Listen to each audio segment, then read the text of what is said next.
What's up, family? Welcome back to the channel. So glad that you're with me today for another conversation. And as usual, I think this is going to be a great one. Over the years, I've become absolutely fascinated with just the sociological evolution of our species, as well as learning more about neuroscience, neuroplasticity, and the impact that cognitive development has on our ability to achieve things. And a lot of this comes from my own deconstruction and my own deconversion and my own intense curiosity with the world around us and what our possibilities could be.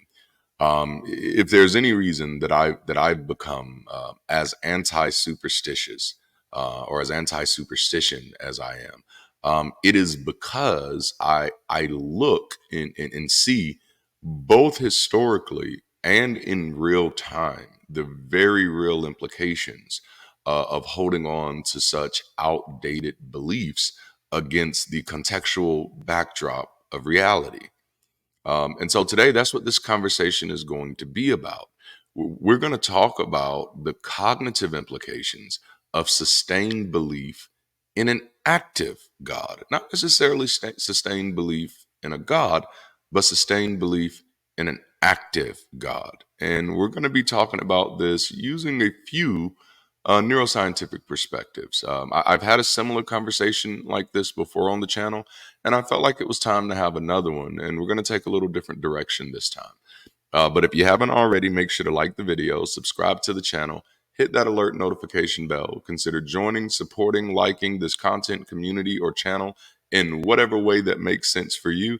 And then last but not least, man, check out our merch because we have some of the dopest merch in the game. If you don't know, you better ask somebody. We also have some incredible books out there as well. You can go to Amazon, Google. You can go to Google. If you Google my name, my books will come up. If you Google my wife's name, this same thing will happen. But of course, our books are available on Amazon. All right, I've done my salesman's pitch. Are y'all ready for this conversation? So, again, as I kind of stated in my little intro, this conversation is going to be about the cognitive implications of sustained belief in an active God. And so I want to kind of give you basically a simplified thesis statement. I really had to trim these notes to be able to make them fit within a 45-minute to an hour video. Because there's so much to talk about on this topic. But at the same time, I also don't want to go beyond my level of expertise and understanding on the matter. But I do want to platform this conversation more and more. So listen, if you're out there and you have neuroscientific expertise and you're a non-believer and you're passionate about this type of dialogue, and maybe you know some others in the field, this is definitely a conversation I love to host on the channel as a panel and something that could be live. Uh, Man, I wouldn't mind infusing that with the ex pastor call-in show. Okay, so I'm back.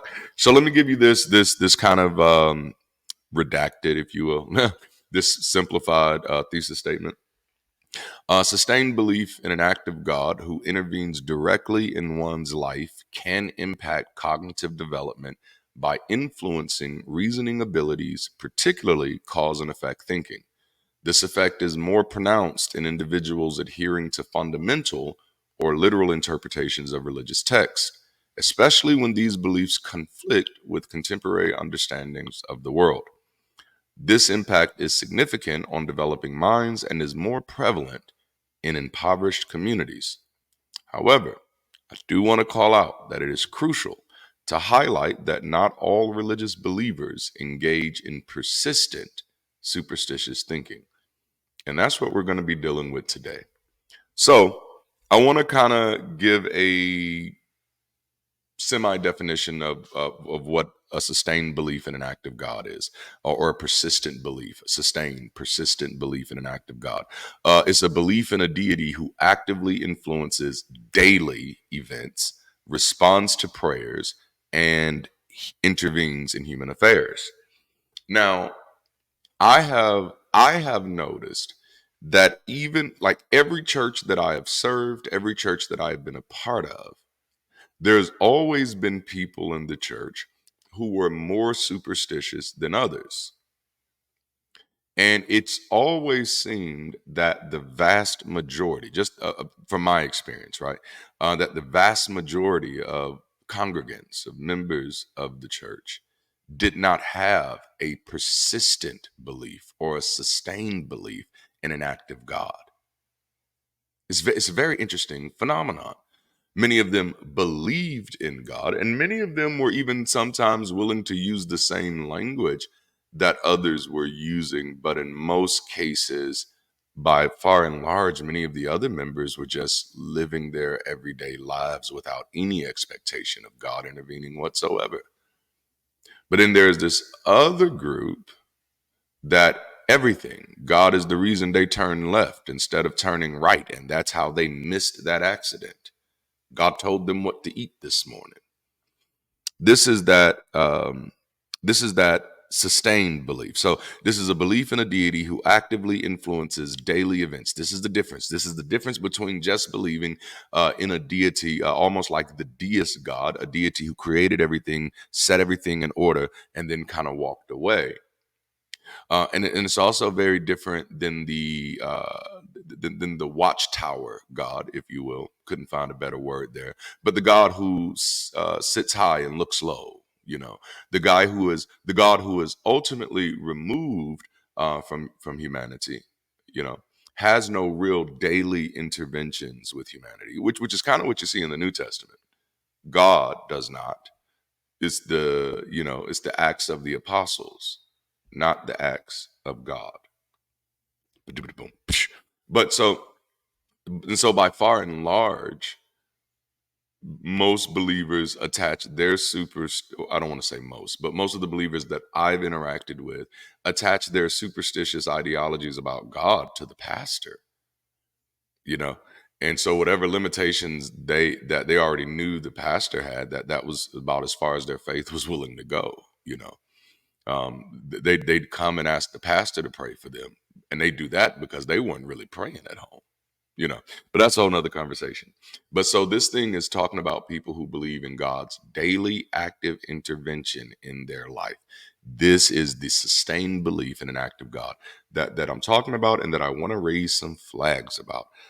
It's common in various religions, but manifests differently depending on doctrinal teachings and individual interpretations. Again, you can have people who are part of the exact same church and have different viewpoints on the activity of God. They'll be they'll be at the same church, amening the exact same sermons, having two completely different interpretations of the very specific things that the pastor is saying. So the pastor is saying, I don't care what you're going through.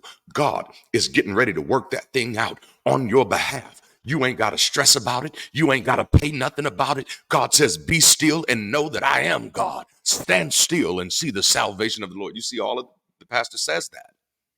And you have one person that hears that and says, you know what? I really ain't got to worry about this thing. I've done everything that I'm supposed to do. I know I've crossed my T's and I've dotted my I's, and worrying isn't going to do anything. That's a rational way to approach an irrational message. But by far and large, that's how many believers do interpret that. But then there's another subset of believers who hear that same message and hear, whew, I ain't got to do shit. God got this, you know?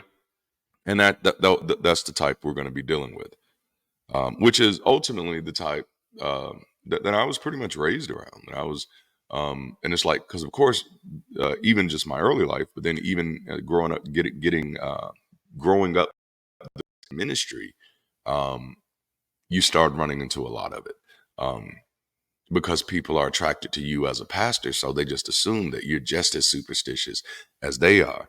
And a lot of pastors are not as superstitious as they members. But that's because we have to deal with a lot of the disappointment and just not talk about it, you know. But So I want to talk about the insidious damage behind this type of faith, this type of belief, um, because of course it's ignoring reason in favor of superstition. That's the big thing that's going to happen. It's a reliance on supernatural explanations, which is going to lead individuals to disregard logical reasoning and empirical evidence. And that's, this is something that I pay close attention to because I hear it often, and I think I've talked about it a little bit on this channel. But when people talk about things as if there is no other possible explanation but God, that this thing that is happening is so mysterious that the only way it could have happened is that God did it. And because we're talking about people who have a sustained belief or persistent superstitious ideology, persistent superstitious thinking, we're not talking about the creation of the universe. We're talking about daily stuff. You know what I'm saying? We're talking about daily stuff. So somebody paid your bill, and that was nobody but God. Well, what happened to the somebody? You see how insidious that is? Nobody but God did it, but somebody gave you the money. You overlooked the cause and effect. And then you typically gonna go overlook the cause and effect that got them the money. Because now in your mind, God gives me money. Oh man. And you have no idea how much I run into this. Like, um, but so it's a neglect of cause and effect cognitive skills, which are very important. This is very important for the development of critical thinking and problem solving abilities.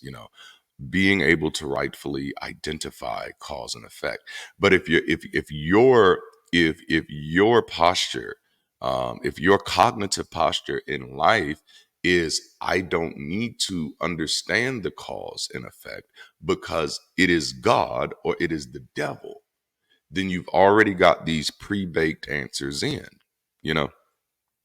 And then what typically happens is you get a dependency on divine intervention, which is you started, and the big problem with that is that expecting solutions from a higher power will reduce personal initiative and accountability. Because why should I be doing if the creator of the universe, who made all of this, is already doing on my behalf? I don't want to get in his way. And this is the way this is the way there's some people who really think about their lives, you know. Um, so there are also neuroscientific implications on brain and cognitive development. So children's brains, which I think most of us know, are highly adaptable. And their experiences shape their neural connections. So early years are crucial, critical even, for developing reasoning and analytical skills. Persistent exposure to superstitious beliefs at an early age can strengthen neural pathways associated with intuitive thinking over analytical reasoning. And intuitive thinking is kind of from that system one level of thinking, and analytical reasoning is more of that, more in line with that system two level of thinking. And we really need both, but you don't want to have the one without the other, you know. And if you're gonna have one without the other, choose the analytical side, you know. But now let me stop. But yeah, this is important because cause and effect reasoning is essential for understanding how the world works. And I want to highlight, like, this was crucial even for me. Like, I deconverted in 2014 and immediately just started doing a deep dive into what the world looked like around me, and what I had missed out on, and what I didn't understand, For me, it became it became a harsh realization because I deconverted in 2014, and the first thing was realizing, like, damn, I've kind of killed myself economically. Like, I've not been thinking right economically, you know. And so I immediately started trying to figure out, what do I want to do career wise after church, right? But 2015, I remember sitting in my kitchen. We were living in Alexandria, Alabama. I was sitting in my kitchen, and I started thinking like just about basic things. And I've shared a little bit of this story. Well, I think I shared this whole story on one of the Permission to Think episodes. But I just started realizing like I don't even really know why I eat, like other than taste. And I get most people eat for taste. But as I was kind of getting a more critical engagement with the world around me, I was like, eating for taste seems to be really shallow. It seems to be a waste of understanding, you know? And that line of thinking led me to losing over nearly 400 pounds. I was 580 pounds, over 580 pounds. 580 is what I told people to feel better about myself. You know what I'm saying? So I started critically engaging every area of my life, but it wasn't until 2017. No, 2017. Yeah, it was 2017. From 2017 to 2020, nope, 2017 to 2021. Dang, I was in this process of reshaping what I knew about the world around me because I realized, and it this doesn't seem to be a common realization for people who come out of superstitious faith, but I realized that my relationship with or my engagement with superstitious thinking had robbed me of exercising cognitive muscles. So I realized immediately that I could not trust the way I viewed the world until I started redeveloping and redeveloping, reconnecting, redirecting those neural pathways and strengthening those cognitive muscles, quote unquote. Well, not, well, sort of, kind of, yeah. But I was using it metaphorically. But those cognitive muscles, right? So that's what I started doing. Like for the past 10 years, I've been sharpening the hell out of my cognitive muscles because I realized for like 2 decades of my life, I was allowing myself to think like a dumbass. Now, even though I had some highly intelligent conversations in my head, most of those conversations I was rebuking in the name of Jesus, you know. So I realized like, and hey, I'm just going to use this from the Bible. I'm going to take this one for myself. I realized that I had to be, in essence, born again. And so that's what I did because I realized how much impact how much impact the ignoring cause and effect, because that's what it was for me. I had been ignoring cause and effect, which enabled me to to consistently allow toxic people to stay in my life because I'm ignoring cause and effect. People don't ever think about how those things trickle down. That if you can't recognize the cause and effect of you talking to yourself, you're pretending that something else is talking to you. If you can't recognize the cause and effect between talking and thinking, then you're not going to be able to always recognize the cause and effect in other bad people's behavior, especially if you have some type of superstitious ideology that overrides everything, such as, well, blood is thicker than water. What the fuck does that even mean? You know, rice is thicker than grits. Okay, let's go. Let's go. Bread loaves are thicker than pita bread.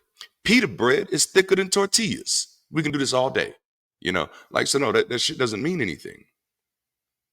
But if you've systematically been engaging in a life of ignoring cause and effect, then you haven't built that muscle. And so have you ever been having a conversation with somebody who was in a relationship that person is just horrible to them and you can't figure out why that person doesn't see it? And it's just because this person likely has not been developing that cause and effect muscle, you know? And when you don't, people can tell you all types of things. They can tell you you're the cause of this. Man, all right, I didn't mean to go that deep, but sociology is kind of my thing. But it's a foundational aspect of logical thinking, problem solving, and learning. It enables individuals to predict outcomes based on actions, which is crucial for adaptation and survival. I was fucking struggling, like man. It wasn't until like I let go, and again, that's not everybody's story. There are many people who are part of this belief system that was still able to do what they were supposed to do. I got involved with this belief system very young, and I attached myself to a very fundamental interpretation of it for a very long time because I believed what everybody else was saying, not realizing what I'm kind of giving you all insight into now is that most people who are saying these things are saying these things as parrots, not practitioners. Oh, that was good. Damn, that was good. Yeah, most people who are saying this stuff are parrots, not practitioners. You know, and that makes it even more dangerous. Again, because it's the practitioners who will actually engage with what they're doing and go through the disappointment to learn how to chill out. You know, so children typically begin to develop cause and effect reasoning in early childhood, around the age of 2 to 3 years. And I love this. Okay, because this kind of speaks to social. I often around people like you can. It's not a direct parallel, right? But it's almost like a mirror through which we see through darkly. You know, but our evolution um, is mirrored in our development, whether we're talking about conception to birth or from birth to adulthood. Because even, from conception to birth, you can see a somewhat mirror of biological evolution. You know, it's not exact, you know, but it is somewhat of a mirror. It is somewhat of a reflection of evolutionary biology. You basically see something that goes from a seahorse, to eventually becoming a human baby. But in the same way, from birth to adulthood, adulthood, you can see a reflection of our sociological development, you know? So especially when you're looking at those toddlers, and I have 4 kids and I've like been fascinated with them jokers ever since they were born. But especially when you're looking at toddlers, you can see them forming their sense of world. Like, what is this thing around me? And they are paying very close attention to cause and effect, you know? And it is that essence of them paying attention that cause and effect, that this is one of the first things that I realized, that, oh, yeah, morality doesn't come from a God. It comes from human interaction. It comes from cause and effect. That's like believing that deer or antelope run from lions because God gave them a fear of lions. And it's like, no, this fear is based on cause and effect. Somebody fucked around and found out. You know what I'm saying? Got a little too close. Somebody else lived to tell the story and told the fucking story. You know? All right. But so the skill continues to refine through adolescence as the brain matures, particularly the prefrontal cortex, which is responsible for higher order thinking, right? So the brain regions involved here are, of course, the prefrontal cortex, which is critical for executive functionings like planning, decision making, and reasoning. And I hope that we all have a sincere understanding of how important planning, decision making, and reasoning are in a contemporary society. And the thing is, like, that's not important for just the higher ups to have. These executive functions are necessary for every individual to have. But I think one of the things that we don't realize that church culture is really good at doing is creating an intellectual let's do this, is creating a pseudo intellectual hierarchy, okay?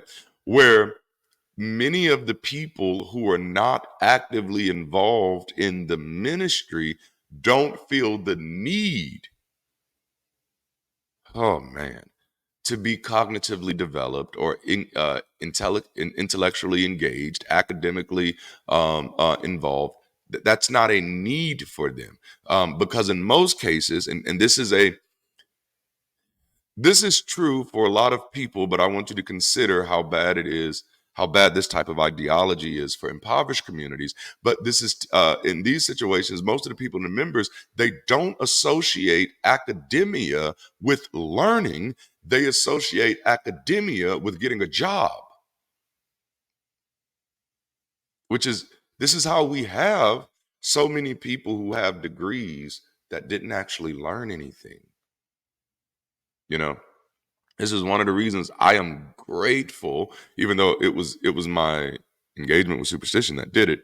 I went to college 4 years later. I didn't go immediately after high school, even though I was a straight A student, but it was because I was in full-time ministry, and the only college I was considering at the time was World Harvest Bible College in Ohio. Because I was a preacher. I didn't, you hear it? I was a preacher. I didn't need that stuff, like, and that's a yikes, right? And then, of course, the pastors for many of the communities end up framing what education and intelligence is and is not for their members and their communities. And so then intelligence, which I'm not mad at, like, watch, I'm not, because this is going to sound like I'm saying something bad, but I gotta call it like it is. Intelligence becomes compassion, you know, as long as you kind, it don't matter.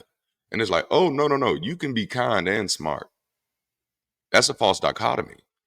You know what I'm saying? But that false dichotomy gets propagated in churches a lot, propitiated even. No, let me stop. But it gets supported, it gets platformed, it gets promoted in churches a lot. You know. But yeah, so there are the I always say this word wrong. I don't know if it's parietal or parietal, but it may be parietal lobes. That just sounds better to me. So that's what I'm going for. The parietal lobes involved in processing logical relationships and spatial reasoning. And then the hippocampus plays a role in forming new memories and connecting them with emotions and senses, which is important to learning from experiences. Now, I want to add into this about neuroplasticity, which we've talked about in a few of our Sunday conversations. I know we platform that ideology, that scientific concept heavily in the Change My Mind series. But neuroplasticity is the brain's ability to reorganize itself by forming new neural connections throughout life. Engaging in cause and effect reasoning strengthens synaptic connections in relevant brain regions. Neglecting these skills can lead to underdeveloped neural pathways, potentially making it harder to develop these abilities later. And I think the video that I did on this at closer to the beginning of the year, I remember the thumbnail was "Use It or Lose It" because that was one of the um, cognitive principles that I talked about. Because I've heard that saying my whole life, but it was always about your talents or your gift for God. It was never about your critical thinking skills. Um, and that's a real thing. You can look it up. Use it or lose it. Like that's the danger. Like if people are not using this, if they're not using these muscles, like I get it. We want everybody to be in shape and good looking, so we want everybody at the gym, but we really need more mental gyms. You know, I've kind of adopted the mentality in the past few years: healthy mind and a healthy body. You know, but I damn sure prioritize that healthy mind part. But you do need a healthy body. Please don't neglect your body. And health is a spectrum. It is a spectrum. We're finding out like norms are not what we thought they were, man. But we keep trying to bring outdated, antiquated, antebellumish, no, but outdated and antiquated ideologies into contemporary society, as if they've been proven proven to be demonstrably true. Um, and so we've taken a lot of these, what I'll call romantic ideas about humanity. And I call them romantic because they really come out of this Roman era um, way of thinking. And I'm not saying that in a derogatory way, but they were obsessed with the human form and human anatomy. And of course, still attached into this idea that this is a product of design. The further we remove ourselves from this idea that we are designed, the more we realize that, oh, okay, there isn't a norm, there isn't a prototype that we all stem from and are all desiring to look like. We are all different experiments. Okay. And so that's why I say health is a spectrum. I often remind people what's healthy for you is likely may not be healthy for me. There are things that are absolutely not healthy for me. I can't eat lettuce. I can't eat tomatoes. I can't eat onions. And just to be clear, I can't eat them in certain forms because of, oh, there's a word for it. We'll just call it EE. The word is too long to say. But it's very difficult, which I did just recently find out that there's something I can do to be able to digest those things, but I'd have to put a paste on my throat before I eat. And I'm all right. I've been doing this long enough. I'm good. My gag reflex ain't built like that, so we're not gonna do that. I haven't had that kind of practice. Oh man, I couldn't resist making that little joke there. Sorry. Okay, I'm out of the gutter. I'm back. All right. So, but the big point is neglecting these skills can lead to underdeveloped neural pathways, and so this is one of those things that to me I haven't heard it talked about at all in conversations. And maybe it has been talked about, but I definitely think it needs to be talked about more. And that's the impact of having persistent superstitious beliefs, because superstitious beliefs are not just a belief; they are also a rejection of reality. Or at least an ignoring of reality. And in order to ignore that reality, you're going to have to neglect to use those critical thinking muscles, those critical thinking skills. So let's give a definition for superstitious thinking. It's belief in connections between unrelated events, attributing causality where none exist. Okay, I want to say that again because I love it. Belief in connections between unrelated events, attributing causality where none exists. And that's why, again, I always explain to people that I'm anti superstitious, not necessarily anti religious, and you can do with that what you want to. But I find that if we deal with the superstitious thing, because it's connections between unrelated events, attributing causality where none exists, at the end of the day, superstition is at the root of theism. You know, I don't have to be an anti-theist, even though I am, because I'm anti-superstitious. And theism will always be based in superstition, based off of many of its own tenets. You know, you have to attribute causality where none exist, at least none that you can demonstrate. You know, it's like the teapot around the moon. But anyway, so to give an example of this, I prayed for good weather, and it was sunny because of that. You know, I prayed for my grandma who had cancer, and she went through chemotherapy and did everything she was supposed to and got things removed off of her body. But my prayer is what healed her. Okay. You see how I want you to think about how just what that is. And so, how people who are even living in modern society, watching others benefit from modern society, but then thinking that it wasn't modern society that made the difference, it was their incantation. What do you think about that? And I encourage people to use words like that. Next time, hey, do you mind if I pray for you? No, I'm all good on incantations. You know, because we have to remind people. We that's That's why Christianity tries to choose these. That's why religions try to choose these words. They try to separate what they are from what they are. And all we have to do, I don't want to say all we have to do, but we can just be comfortable calling a spade a spade. You know, like, no, this is witchcraft. I don't want any part of that. You know, can I pray for you? No, I don't believe in witchcraft. I'm sorry. Can I talk to you about Jesus? No, I'm sorry. I don't believe in superstition. That I promise you, that's going to hit them different every time. Every time. If you just say, I'm sorry, I don't believe in God, that, oh no, why don't you believe in God? I'm sorry, I don't believe in Jesus. Oh no, why don't you believe in Jesus? Oh no, I'm sorry, I don't believe in heaven and hell. Why don't you believe in heaven and hell? I'm sorry, I don't believe in superstition. Oh, like they're not going to know how to come back from that. I'm telling you, call a spade a spade. And it's just something growing up with aunties and uncles and shit. You know what I'm saying? Especially in the South. Uh, you want to jar somebody, just say what it is. Call it exactly what it is, because often what is propped up ignorance is just people walking around a spade and not saying it. You know what I'm saying? We just gonna walk around this motherfucker and not say what it really is. But the moment somebody says it, it hits differently. They're either gonna think about that shit heavily, or they're never gonna ask you about it again. Either way, point achieved, right?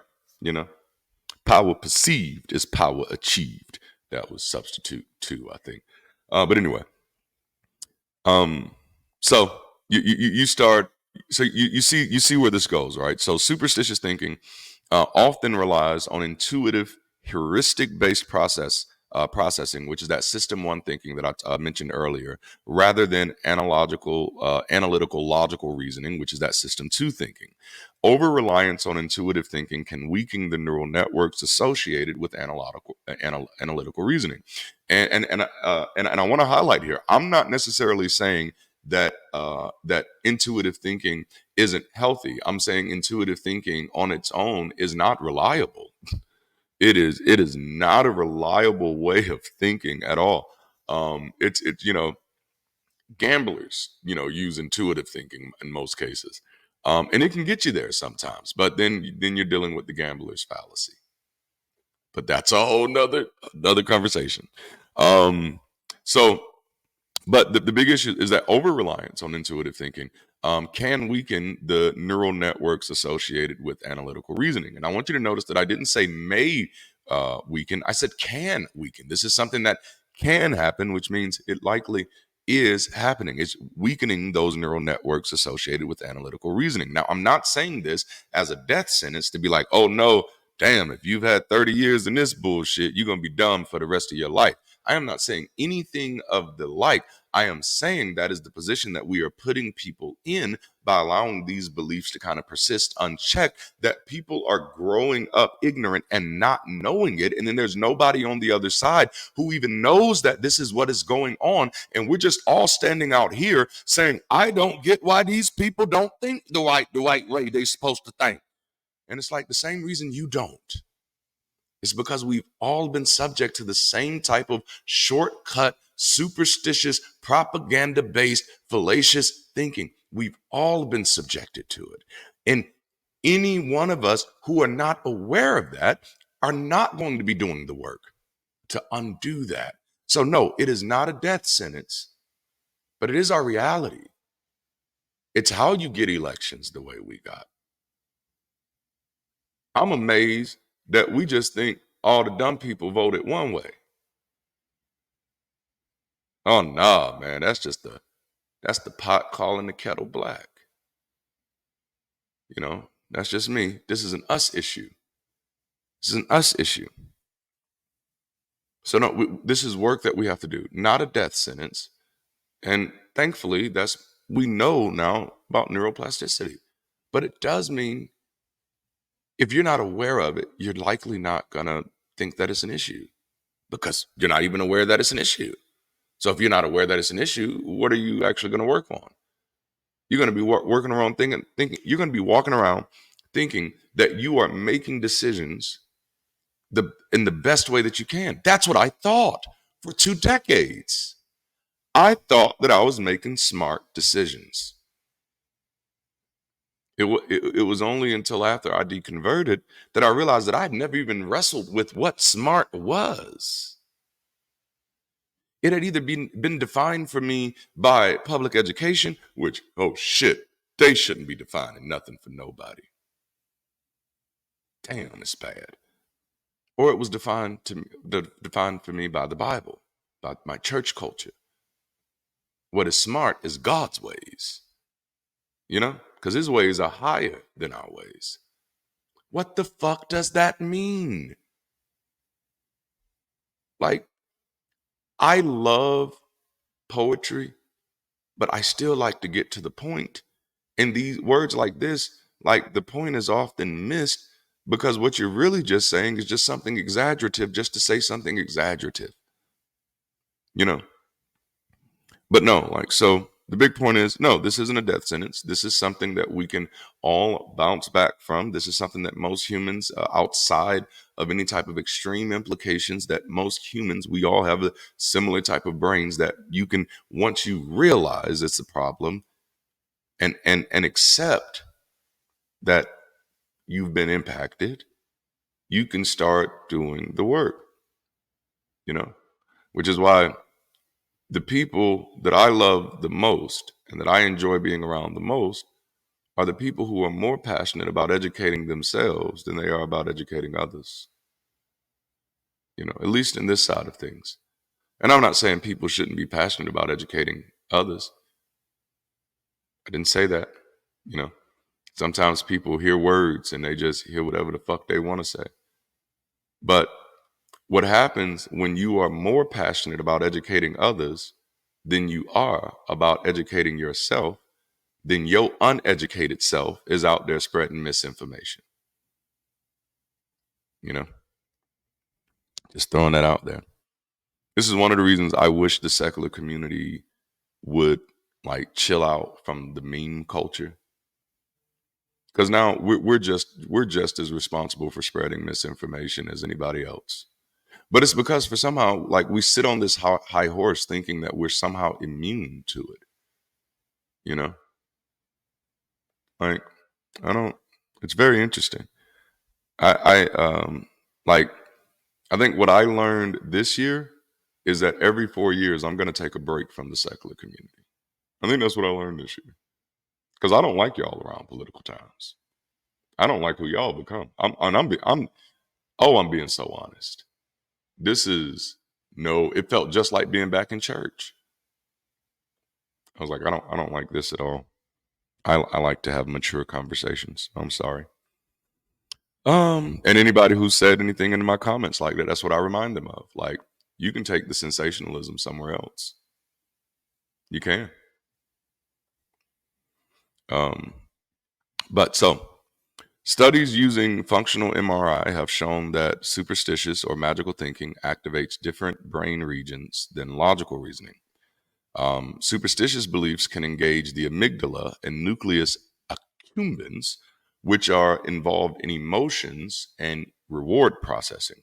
This can reinforce beliefs through positive emotional responses, making them more resistant to change. And this is, man, this was definitely a biggie that I don't even think I thought about when pulling these notes together. This definitely kept me reinforced in kind of charismatic type of faith and ideology for a very long time. Primarily because even though when I prayed for people or when I preached, nothing like evidentiary happened. Like nothing that you could say beyond a shadow of a doubt, this was a miracle. None of that ever happened. The positive emotional responses from people became my substitute for evidence, you know? So, for example, in probably around year 5 of the church that I pastored, I was like, God, I don't know what to do. I don't know if this church is supposed to go forward. Like, I don't, because I was frustrated. I was broke. You know what I'm saying? My family was struggling. I was contemplating moving into the church.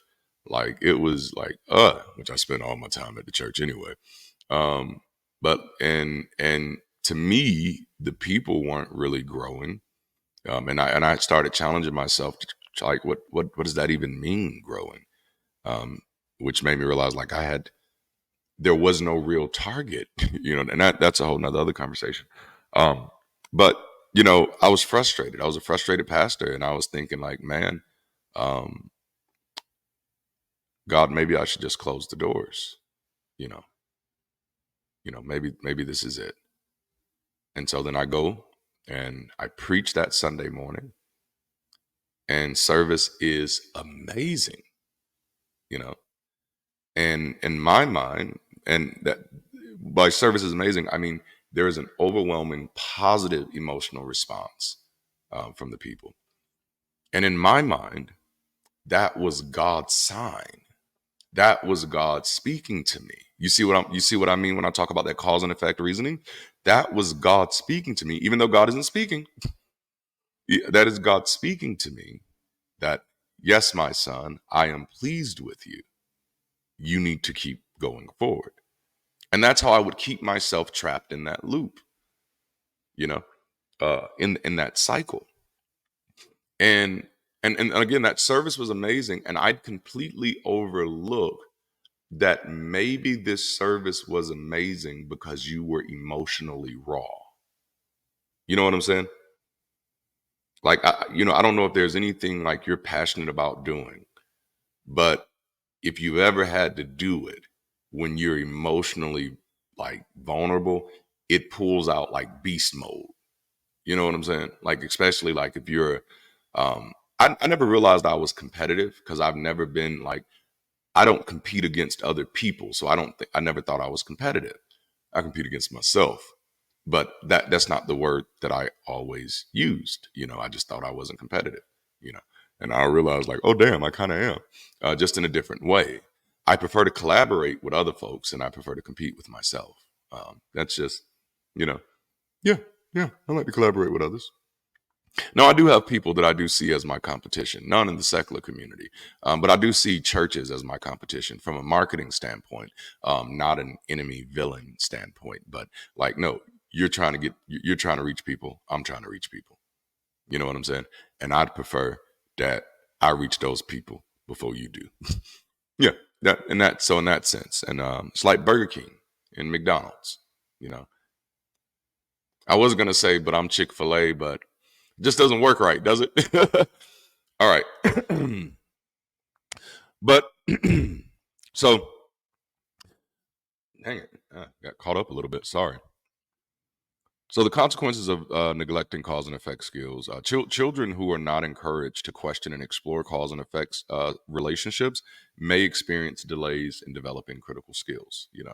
Um, and this is like these are the things we need to be thinking about. This leads to educational challenges, such as difficulty understanding scientific concepts, mathematics, and logical reasoning tasks in school. I often share with people that very much, um, like Neil deGrasse Tyson has once said, I was smart in spite of school, not because of it. Um, as a matter of fact, school K through 12 for me was a failure. Um, and that was that realization that I had in 2015 that I opened this video with, is that I had not actually learned anything about the life that I live, you know. And I'm not necessarily saying that people didn't teach it. It may have gotten taught. I don't know. It was likely in the book.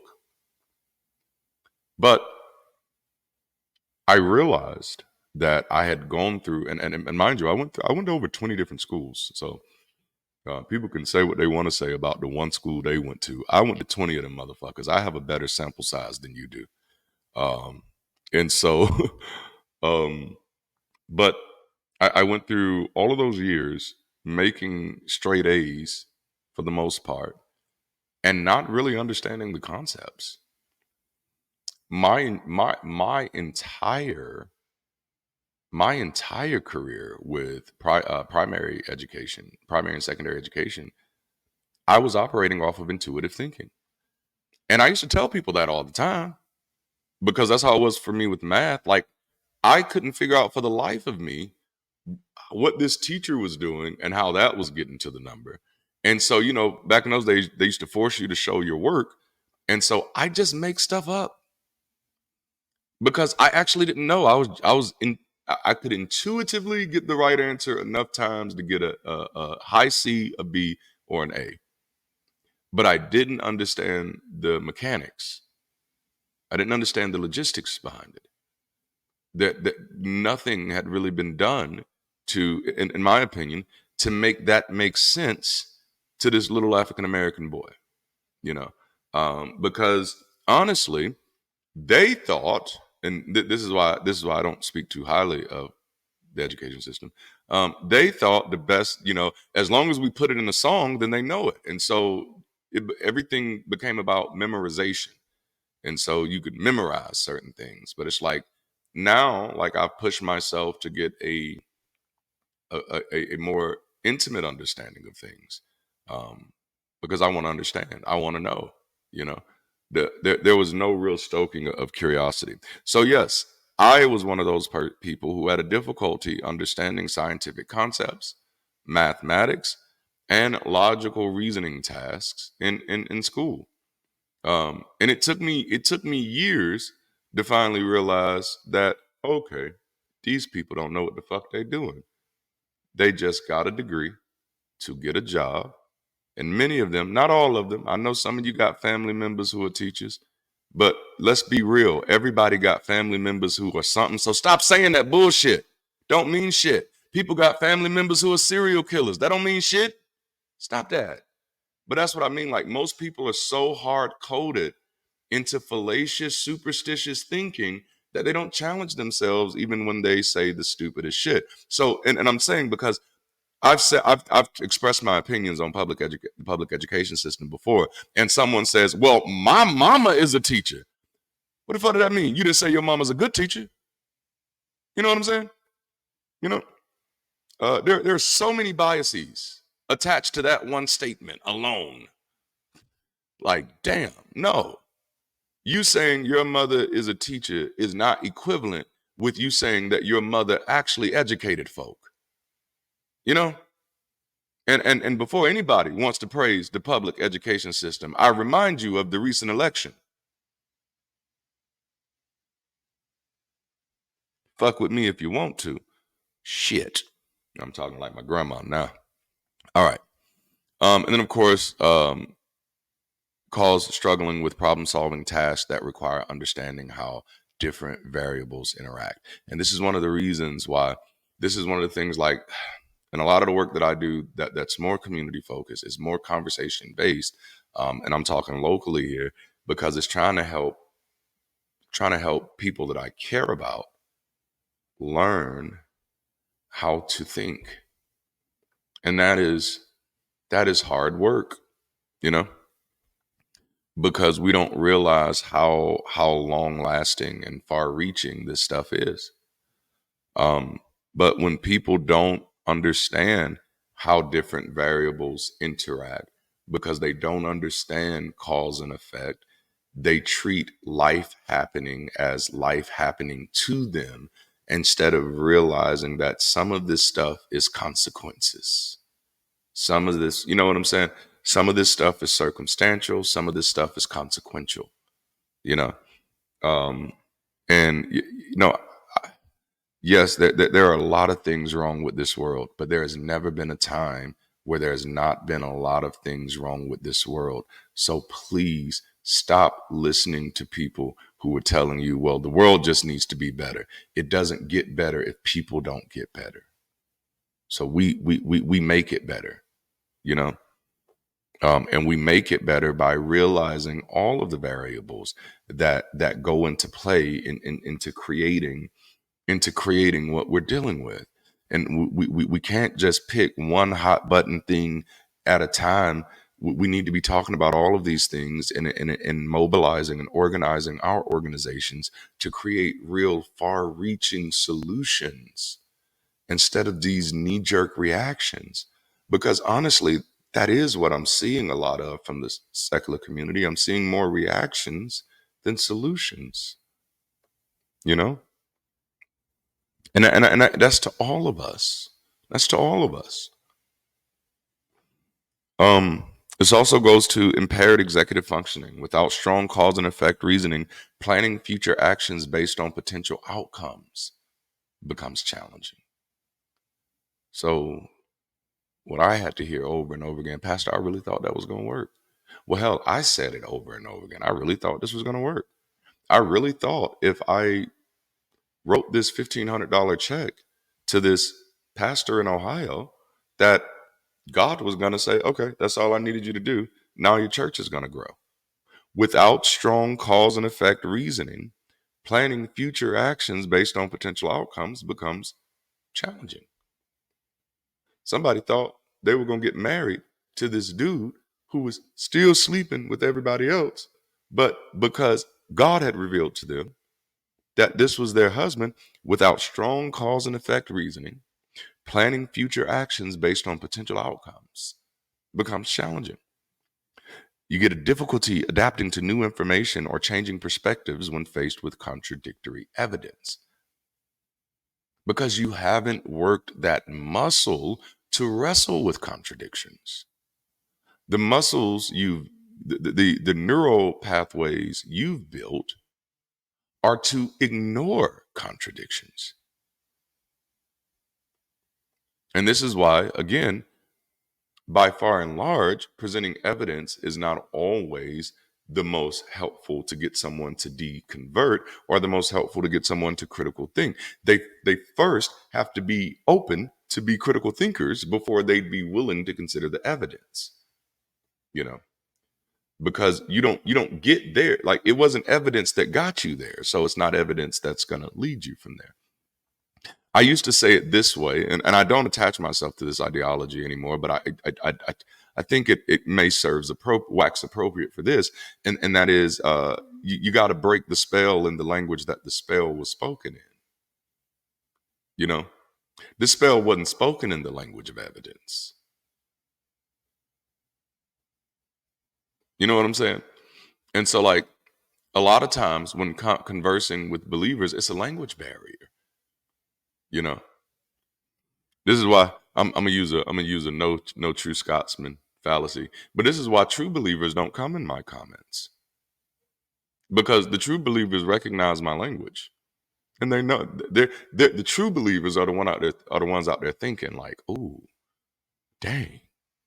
You know, obviously I'm being tongue in cheek here because I don't believe in true believers, and honestly, I think we need to upgrade the name of that fallacy so that people get it. Like, because we call it no true Scotsman, and people think that the Scotsman is actually the important part of the fallacy, and the no true is the important part of the fallacy. I created a Kahoot game for our family to play logical fallacies and kind of which we haven't played in a while, so we need to do that. But because no true Scotsman would have no cultural relevance to my kids. I'm like, what's a Scotsman, Dad?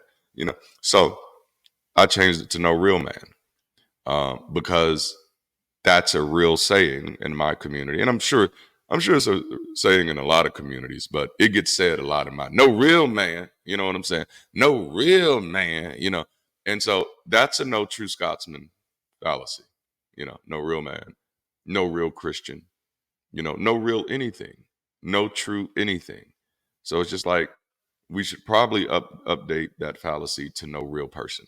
You know, no real human, no real anything really. You know. No real rock would just sit there. You know, like the problem is the no real. It's an absolute. Ooh, ooh. Okay. Wait up. My mind is gonna explode. It's an absolute. No, no is an absolute. No true. Okay, I'm gonna come back to this. Oh my goodness, that's a whole Yoda and Palpatine moment that I'm gonna have to come back to. Yes. Yes. All right. Okay, and then there's also just a vulnerability to cognitive biases. So there's going to be a tendency to seek out or interpret information that confirms existing beliefs, ignoring contradictory evidence, um, and perceiving a relationship between events where none exist, which is going to reinforce those superstitious thinking. Because of course you're perceiving a relationship with you and God where none exists. So that's gonna that's that cause and effect thing that I'm talking about. You're seeing relationships where relationships do not exist, you know? And we always think about that in the danger of just it not being true, you know? And but we know enough scientifically now that it's not just dangerous because it's not true. This is dangerous for the machine. This is dangerous for this, you know, you know, like in a sense, like so we'd say, well, it's okay for people to have their beliefs, you know, as long as they're not forcing them on other people, because we don't need people forcing things that are untrue on other people. But now, in a more contemporary society, we also have to wrestle with what about the damage that it's doing to them? And I'm not suggesting that we should like, oh no, you believe something, we got to do something to you. No, I'm talking about social support here. You know, do we care enough? And this is what I loved about Hitchens, man. Do we care enough to be passionate about spreading the message of the importance of critical thinking?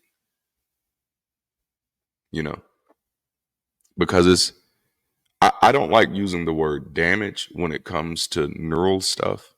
I think that's one of the words that have been that has been. I'm not saying there's no such thing as neural damage. I'm definitely not saying that. I'm saying I don't like to use the word because it's one of those words that get overused often by people who are not as intimately acquainted with the details. Um, and so I don't want to say that it's damaging, you know, but it's yeah, yeah, I'll use damaging. I'll use damaging. No, I don't want to use damaging. I don't want to use damaging, but it's definitely changing in a way that's not healthy, in a way that's not helpful, in a way that's robbing them of their best, of their opportunity to live their best life. It's robbing. And when I talk about this, I'm not just talking about something superficial like, oh, I get to drive a new car or whatever the fuck, you know. No, I'm talking about actually just being able to engage the world around them. I'm talking about being able to recognize when somebody is conning you, whether that's a preacher or a partner or a stranger or a politician, you know? I'm one of those people where I say if we claim to care about the symptoms of things, then we should care about the root. I'm not as I'm not as caught up in the symptoms because I'm doing my best to pay attention to the root. I can't change the symptoms. They're already here. It's too late. You're coughing and sneezing, you already have the cold. You know, the only thing you can do now, there's no cure for the cold. The only thing you can do now is just treat those symptoms the best you can. Just walking around the house and, oh, I'm sneezing. I can't believe I'm sneezing. That ain't gonna do shit. You now need to do what is necessary to treat the symptoms. But as soon as you're feeling better, we need to start doing what's necessary to get to the root of it, you know? And I think this is one of the many areas. I'm an advocate that there's not just one solution to any of our problems.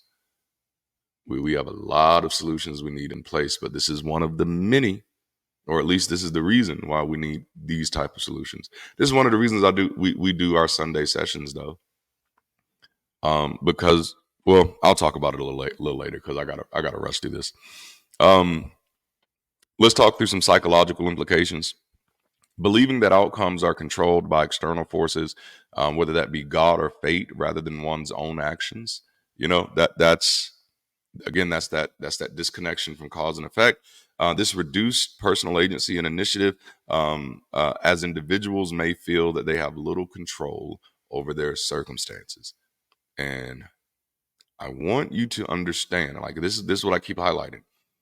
If you've been impacted by these types of beliefs for any significant part of your life, just because you stop believing that doesn't mean that you have worked those muscles to those cognitive skills. Um, and I'm not saying that to be like, oh, you're not smart. I'm saying that just to remind you that that's the work you have to do now.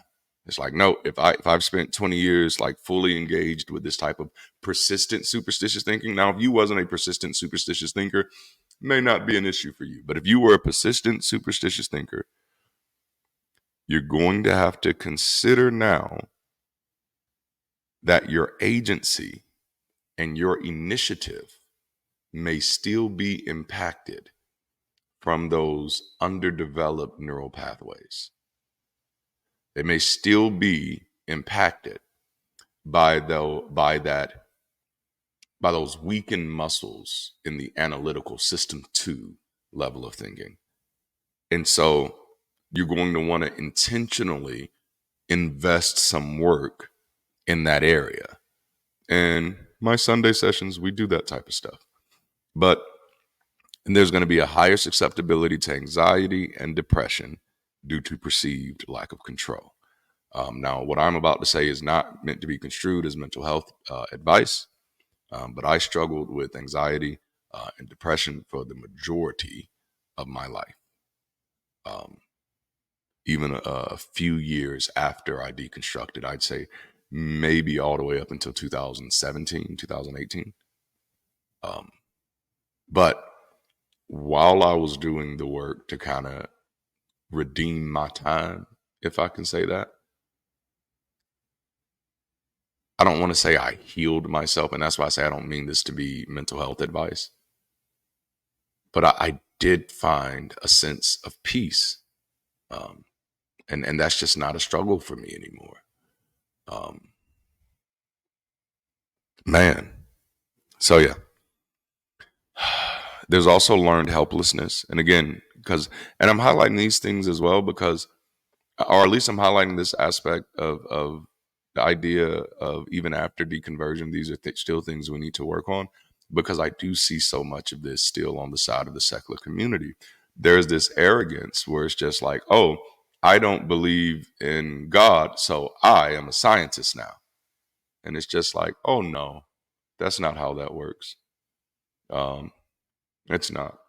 Um, and I have a long history of not being impressed by people. So, but but but that's also why I'm always shocked when people claim to be impressed by me, because I'd be like, don't be impressed by me.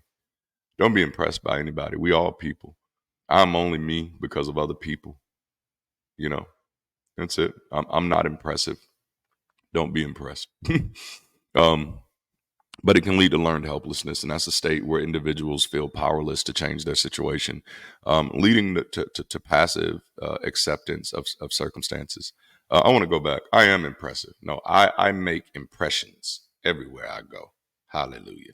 All right, I'm back. But it's a state where individuals feel powerless to change their situation, and it leads to passive acceptance of circumstances. Um, uh, Me growing up, and I think y'all have heard me say it over and over again. Um, the older people in my life used to constantly say, "This is a white man's world. You can't do this. This is a white man's world."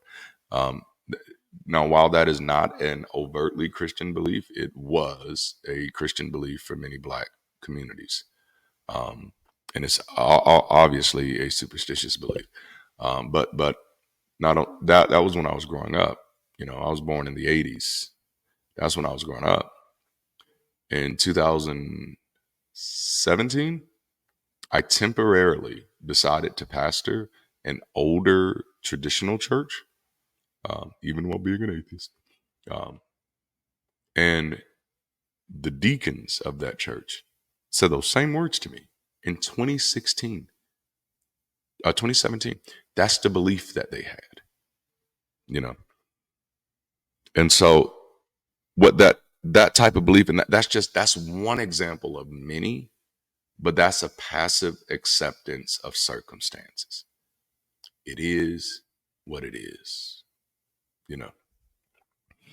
And that it has an impact on resilience because then there's a decreased ability to cope with challenges and setbacks. And so the more challenges and the more setbacks to show up, the less resilient the person becomes, and the more convinced they become that there's nothing they can do about it, even in a world where other people are doing things about it. Like I often have to remind people that our problems over here are first world problems. And I think that's what allows some of the propaganda to be so persistent, is that, in order to believe a lot of the things that we believe on all sides in this country, you have to ignore the reality of the rest of the planet. Just saying. But students who rely on supernatural explanations may struggle with subjects that require evidence-based reasoning, which is going to lead to lower participation and success rates in science, technology, engineering, and mathematics. And I want you to understand, even though I'm talking future tense, the fucking writing is on the wall. Individuals may be more susceptible to pseudoscience, conspiracy theories, and misinformation. There'll be a greater resistance to medical advice, including vaccinations, leading to broader societal risks.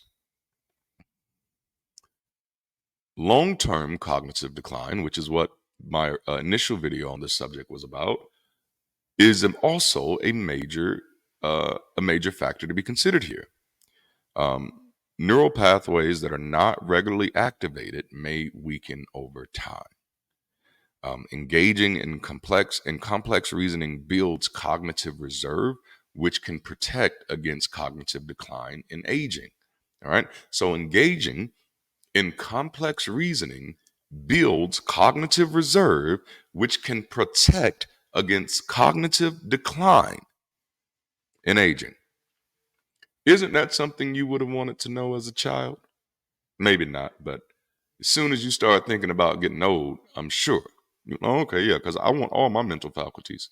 And to the moment I'm gone, I want to be having full conversations until I can't say another word. I just want to be in the middle of the sentence and go, just bam, that's it. Oh, he gone, y'all. You know, Uncle Joe, get his legs. I don't know where that came from.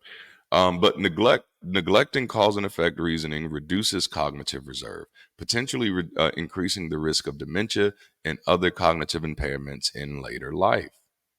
You know, difficulty having difficulty navigating complex life situations is also something that you're going to deal with here, because navigating complex life situations is going to require analytical thinking. You know. And then, of course, this will also limit opportunities in professions that require strong reasoning and decision making skills. But it's even deeper than that. It will limit opportunities in all professions, because all professions require reasoning and decision making skills the more responsible you become.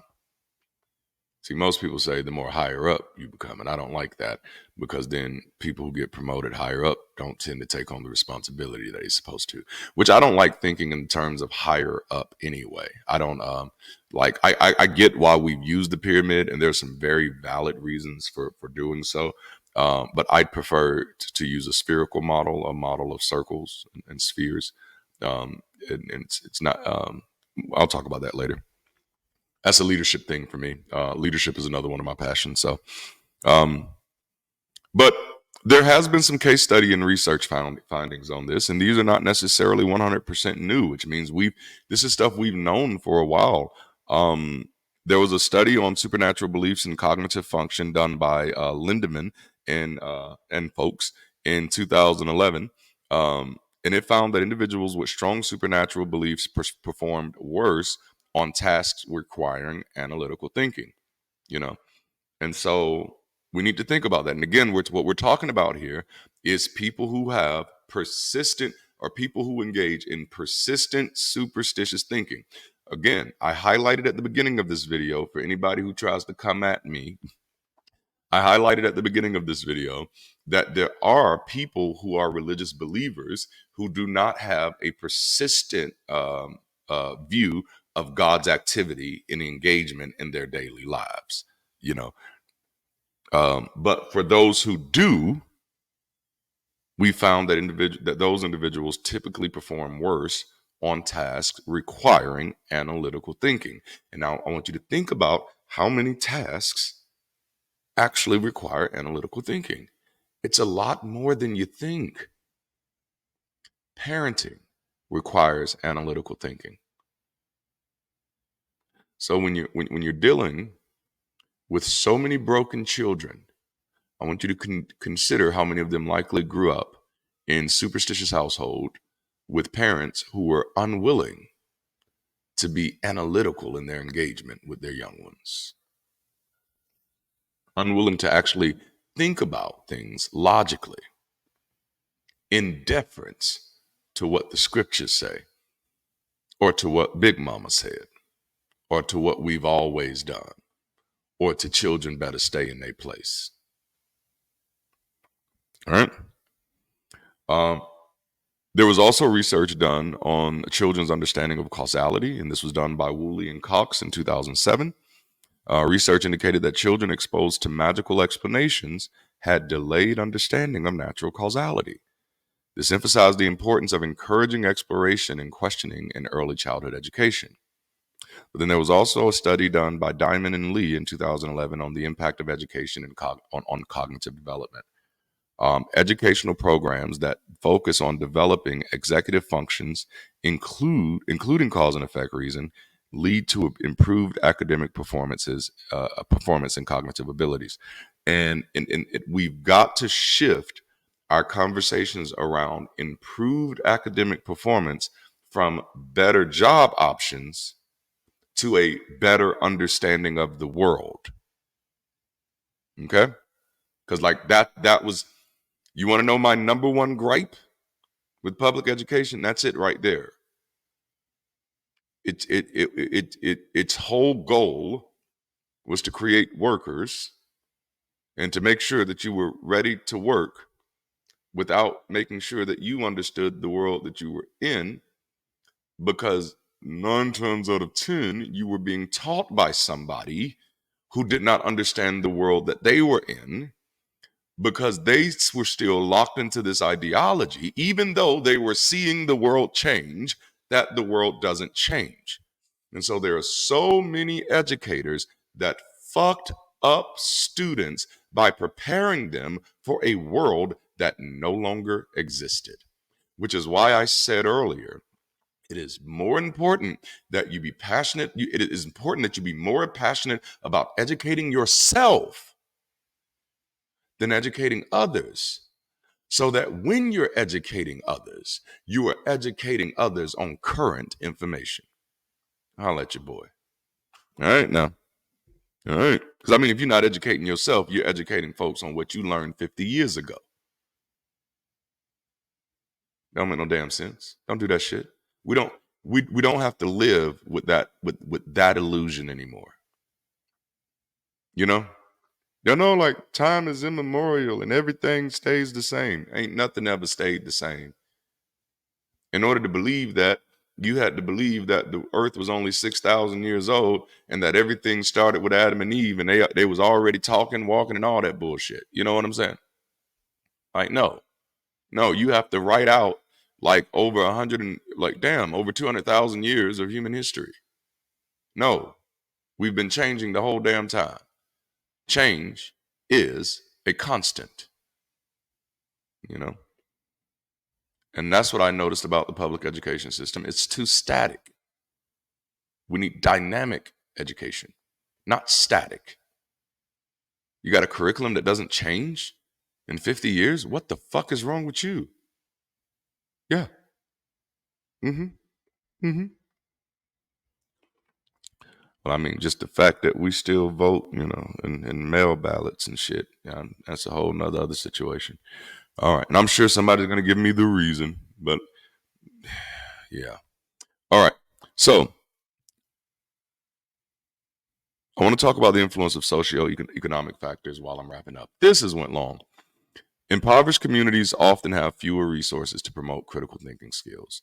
And so there's a lack of alternative explanations or exposure to scientific reasoning can entrench reliance on supernatural explanations because the other option wasn't there. So, a little, one of the things that this socialist group in Jackson, Tennessee does, or it might be Jackson, Mississippi. Ooh, I can't remember. But one of the things that they do, or that they used to do, is like Saturday school. Now, and they were doing it for cultural reasons, like stuff. So it'd be like African culture stuff, but Saturday school. This is something that secular communities can do.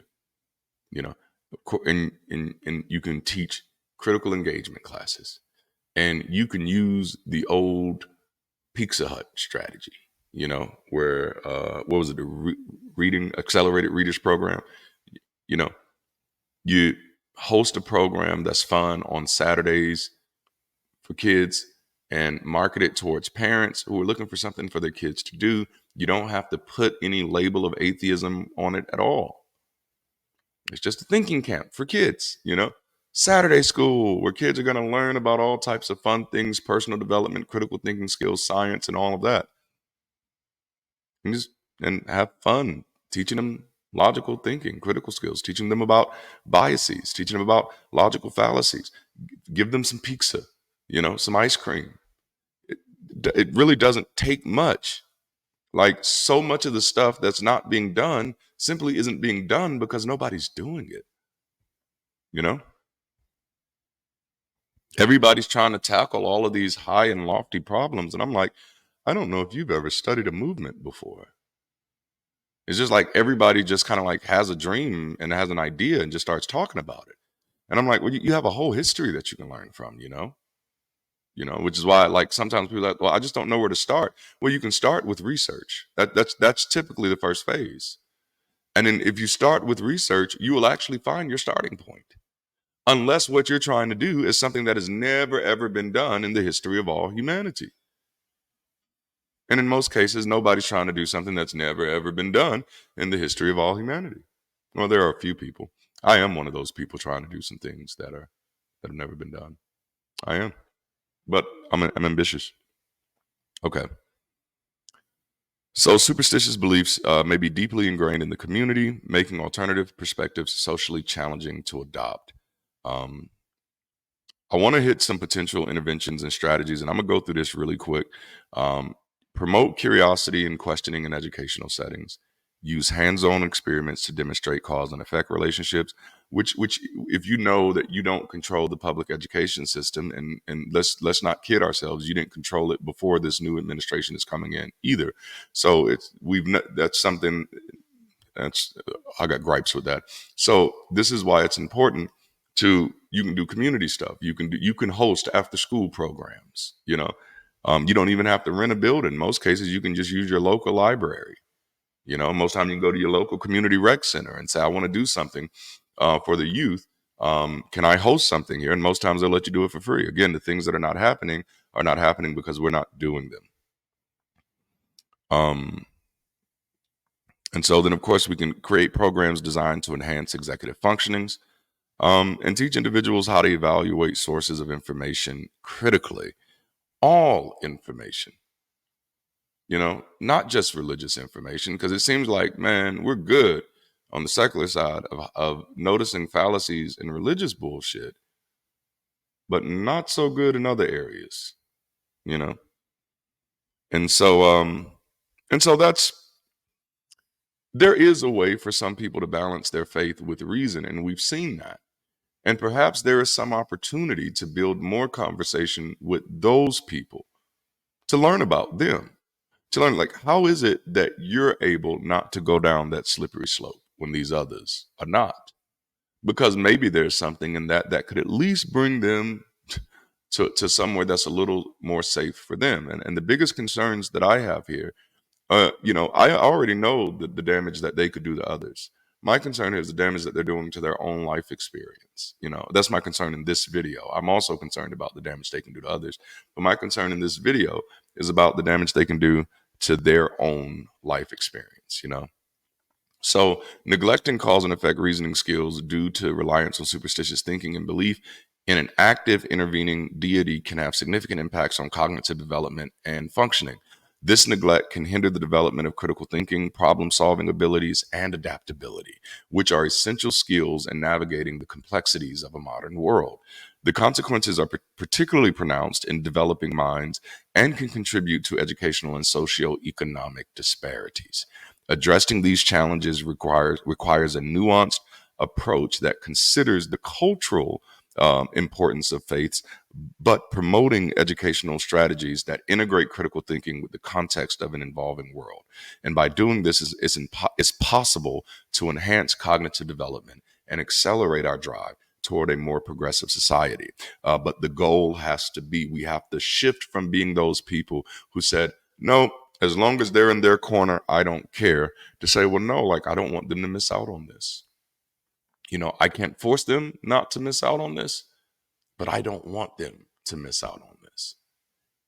And maybe that's that's that stuff from my ministry days, because I was that type of preacher. I can't force anybody to believe in Jesus, but I don't want them to miss out on Jesus. So I'm going to create opportunities for them to see Jesus. Well, if we don't want people to miss out on reason, let's try to be strategic about creating opportunities for people to recognize reason. Let's make it easier for them to see. All right, that's all I got. I got to jump. This is probably the longest video I've done in a long time. Thank y'all for hanging out with me. Please let me know what your thoughts are in the comments. I'm very curious. I know this is a different conversation than I've had in a while. Maybe not. But I have another one that I'm almost tempted to record on my lunch break today, and drop it today too, just because it's kind of in the same vein of thinking. But listen, if you haven't already, go ahead and like the video, subscribe to the channel, hit that alert notification bell, and consider joining, supporting, or connecting with this community, content, or channel in any way that makes sense for you. And then, of course, check out our books and check out our merch. That's all I have for now. Until next time, keep rising, stay progressive, and if you can, stay beautiful. I'll holler at you later.